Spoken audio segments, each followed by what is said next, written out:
হাই hello' ধন্যবাদ, welcome back to my YouTube channel. তো আজি আকৌ আহিছোঁ আপোনালোকৰ মাজত নতুন এটা ভিডিঅ' লৈ। তো আজি মই আলোচনা কৰিম ৰেলৱে গ্ৰুপ ডিৰ ওপৰত। তো আমাৰ অসমৰ পৰা যোনে যোনে ৰেলৱে গ্ৰুপ ডিত এপ্লাই কৰিছে তেওঁলোকৰ কাৰণে এটি স্পেচিয়েলি ভিডিঅ'খন লৈ আহিছোঁ। তো আমাৰ যোৱা 2 মাহৰ আগতে ৰেলৱে গ্ৰুপ ডিত এপ্লাই হৈ গৈছে। তো আমাৰ যেনেকৈ SSC GDত ষ্টেট ৱাইজ পোষ্ট থাকে আৰু ষ্টেট ৱাইজ কাট অফ যায়, ঠিক তেনেকৈ ৰেলৱেত কি হয় জোন ৱাইজ থাকে। তো আমাৰ অসমৰখিনি গুৱাহাটী জোন পাইছে, মানে নৰ্থ ইষ্টত আমাৰ এটাই জোন আছে, গুৱাহাটী জোন। তো গুৱাহাটী জোনত আছিল আমাৰ পোষ্ট 2048টা পোষ্ট আছিল আৰু যোৱা 2 মাহ আগতে এপ্লাই হৈ গৈছে আৰু আমাৰ জুলাই আগষ্টত এক্সাম হ'ব। আৰু যে আমি আলোচনা কৰিম এক্সামত কি কি আহিব, কিমান মিনিটৰ এক্সাম আৰু কিমান নম্বৰৰ কুৱেশ্যন কি আহিব, সকলোখিনি কথা আজি আলোচনা কৰিম।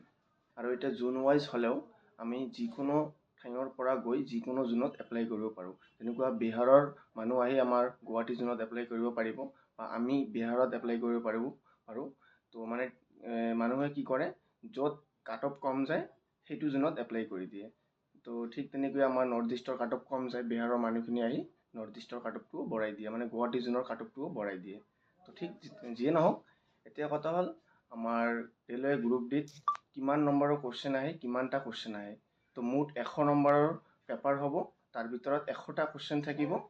আৰু আমাৰ চিলেবাছৰ কথা ক'বলৈ গ'লে আমাৰ ৰিজনিং থাকিব 30টা কুৱেশ্যন আৰু আমাৰ মেথ থাকিব 25টা কুৱেশ্যন। আৰু তাৰ ভিতৰত স্পেচিয়েলি ছায়েন্সটো আছে, ছায়েন্স থাকিব 25 মাৰ্কৰ। আৰু আমাৰ যিটো জেনেৰেল নলেজ বুলি কয়, জেনেৰেল নলেজ আৰু কাৰেণ্ট এফেয়াৰ মিলি 20 মাৰ্কত থাকিব। মানে কি ৰিজনিঙত 30, মেথত 25, ছায়েন্সত 25 আৰু কাৰেণ্ট এফেয়াৰ আৰু জেনেৰেল নলেজত 20। তো মুঠ 100 নম্বৰৰ কুৱেশ্যন হয়। আৰু আমাৰ নেগেটিভ মাৰ্কিঙৰ কথা ক'বলৈ গ'লে 1/3 নেগেটিভ মাৰ্ক, মানে 3টা ভুল হ'লে এটা ৰাইট গুচি যাব। তো এইখিনিয়ে আছিল এটা সৰু ভিডিঅ' ৰেলৱেৰ গ্ৰুপ ডিৰ বিষয়ে। তো ভাল লাগিলে লাইক, কমেণ্ট, শ্বেয়াৰ আৰু ছাবস্ক্ৰাইব কৰি দিব।